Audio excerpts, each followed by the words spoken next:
Halo adik-adik, selamat datang di channel Trik Fisika. Pada pertemuan ini kita akan belajar tentang sumber arus listrik untuk fisika SMP. Tapi sebelumnya jangan lupa subscribe channel ini ya. Ya, langsung aja kita mulai. Bagian pertama, kita akan belajar tentang arus listrik. Arus listrik merupakan banyak muatan listrik yang mengalir pada kawat penghantar dalam waktu 1 detik, atau I sama dengan Q per T. Ini udah kita pelajari di bab sebelumnya ya. Q itu kan muatan listrik, T itu waktu.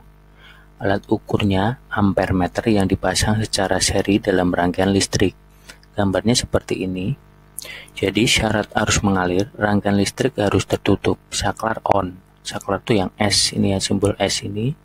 Kemudian ada beda potensial. Beda potensial itu yang bawah, yang baterai ada positif dan negatif ini nih. Nah, di sini ada ampere meter yang dipasang seri, kemudian dihubungkan dengan X. X itu lampu ya. Nah, jadi di arusnya mengalir gitu ya.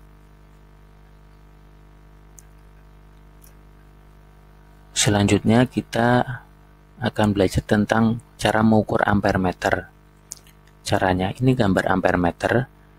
I itu kan arus listrik, berarti rumusnya I sama dengan skala ditunjuk per skala maksimum dikali batas ukur. Contohnya I sama dengan, di sini kan jarum penunjuknya menunjukkan angka 14, berarti kita tulis 14 per 25. 25 itu yang paling akhir ini ya, maksimumnya kan 25 dikali 5. 5 itu yang kabelnya di sini nyolok ke 5 itu ya. Berarti 14 per 25 kali 5 itu hasilnya kan 2,8 ampere. Nah, itu ya cara mengukur ampere meternya. Berapa arusnya gitu ya. Udah jelas? Kalau udah, kita lanjut ke tegangan listrik. Beda potensial yang menimbulkan aliran listrik dalam suatu rangkaian. Rumusnya V sama dengan I kali R. V itu tegangan listrik, I itu arus listrik, R itu hambatan gitu ya. Ini juga sudah kita pelajari di materi sebelumnya. Alat ukur voltmeter ini dipasang paralel dalam rangkaian tertutup. Paralel itu seperti ini.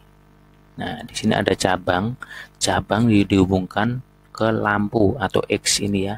Kemudian saklar posisi on, dan dia akan mengalir arus listriknya, dan tegangan lampu ini akan terukur gitu ya.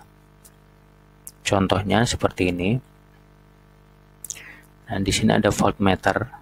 Di sini jarum menunjukkan angka 16. Sedangkan skala maksimumnya itu 25. Berarti 16 per 25 dikali 10.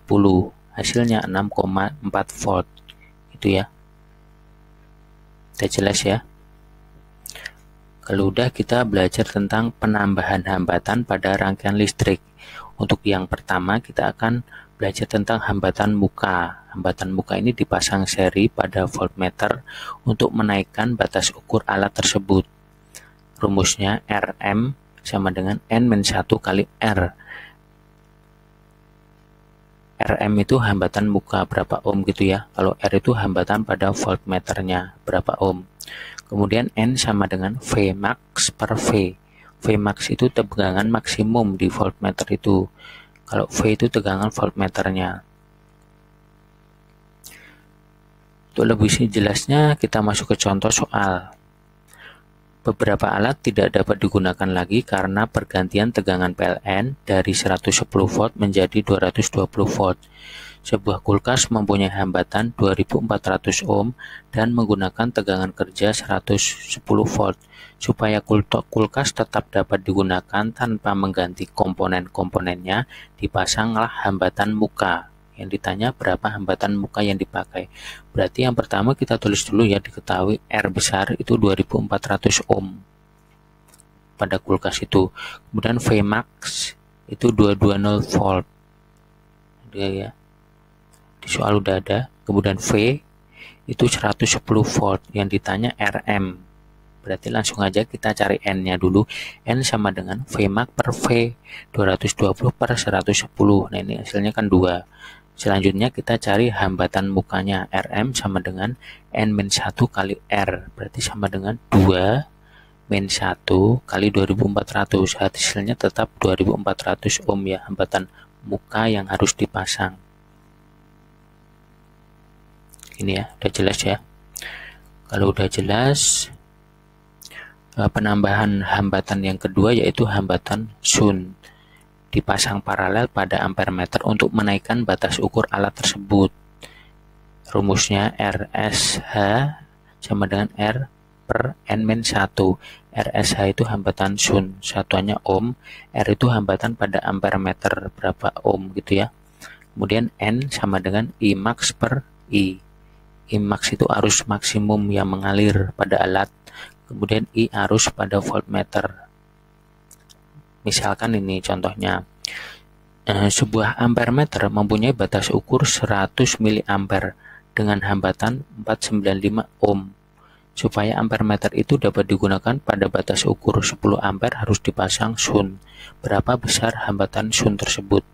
Berarti ditulis dulu, diketahui I sama dengan 100 mA.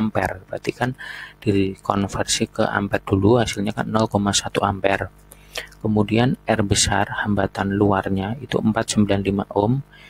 Terus I maksimumnya 110 ampere. Yang ditanya hambatan shunt, berarti RSH itu ya. Berarti N sama dengan I max per I sama dengan 10 per 0,1, hasilnya kan 100 ya. Kemudian R shunt sama dengan R per N-1, berarti 495 per 100 min 1. Nah, ini hasil akhirnya 5 ohm. Berarti yang harus dipasang hambatan shuntnya 5 ohm gitu ya, supaya alat tetap dapat digunakan.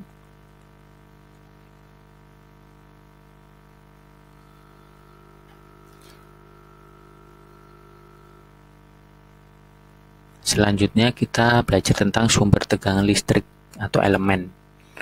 Alat yang dapat menimbulkan beda potensi listrik pada suatu rangkaian. Yang pertama, elemen primer.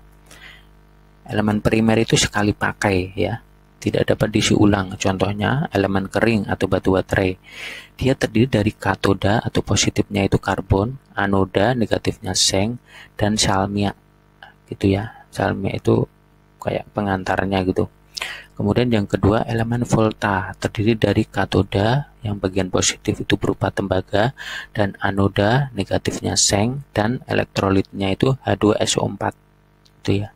Jadi cairan ya. Elemen volta itu seperti aki gitu, cuman dia sekali pakai, bedanya. Selanjutnya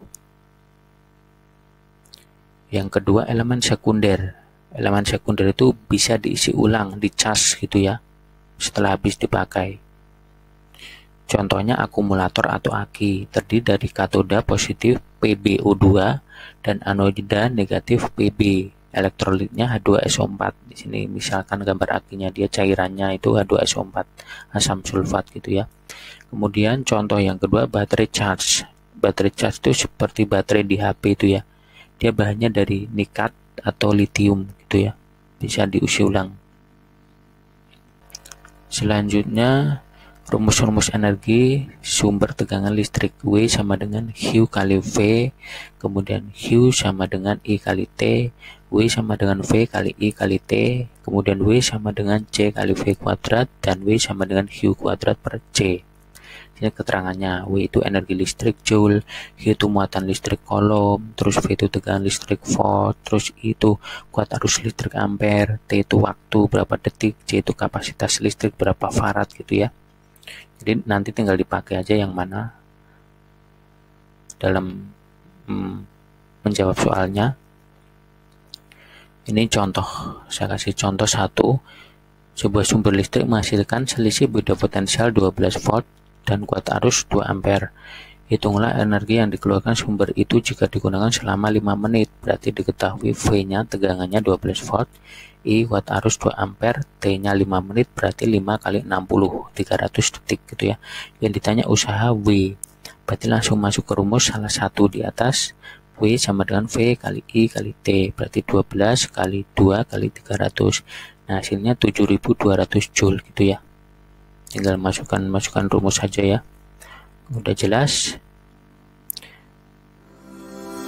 Ya, terima kasih sudah menonton video ini. Jangan lupa subscribe, like, dan komen di bawah ya. Tunggu video-video selanjutnya. Jangan sampai ketinggalan. Selamat belajar, semoga membantu. Terima kasih, sampai jumpa.